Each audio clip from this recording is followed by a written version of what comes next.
Well, hi there. I think I'm kind of almost a stranger here tonight because I'm from Weymouth and Portland. And just in case you don't know, Weymouth and Portland is our home council, and we have a committee system there. And we have very lively meetings, as I know some of the audience here tonight from my local area will actually tell you. And they are all open meetings, and sometimes it's quite feisty meetings as well. So I actually think it's actually great that this sort of meeting is taking place here tonight. The one thing that I'm very conscious of in all the meetings I go to is about young people. And I think if you want to change politics, we must engage young people. And the way to do that is they're not all going to come to meetings like this. We have to engage young people through the modern mediums. That's the world they live in. We can, and we are planning to do this in Weymouth and Portland, have video community meetings where all meetings are recorded and also put online. So one way of making democracy work is to make it visible.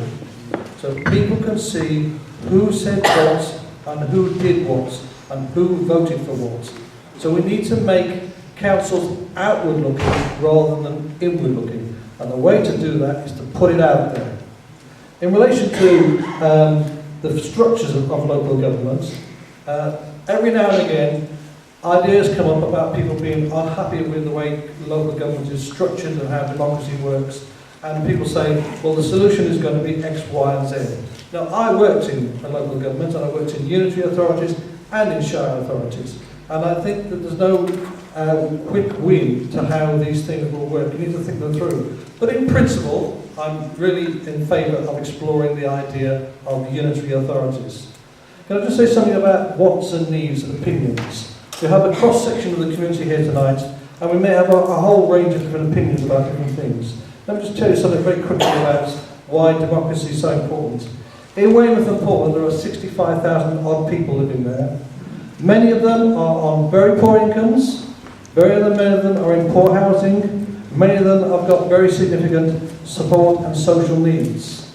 But the resources to match those needs are getting scarcer and scarcer. So whatever structure we've got in local government, do not underestimate the challenges we've got in years to come, and why it is so important not only that you engage in politics, not once every 4 years, but by attending meetings, talking to your local councillors, and making sure that you elect councillors who are committed to the job of actually representing you and being visible to you. One last caution I would say to you is about my experience of local governments and being a councillor, both in county council and at the borough, is that councils very often get into what I call short-term decision making, because sometimes they're popular. Councils have got a responsibility not only to make smart short-term decisions, which are about the here and now in people's lives, but they also have to build for the future. So councils have to also be able to be strategic and visionary. And that vision has got to come from talking to people like yourselves. So it's not just also people like yourselves, but the people who aren't here.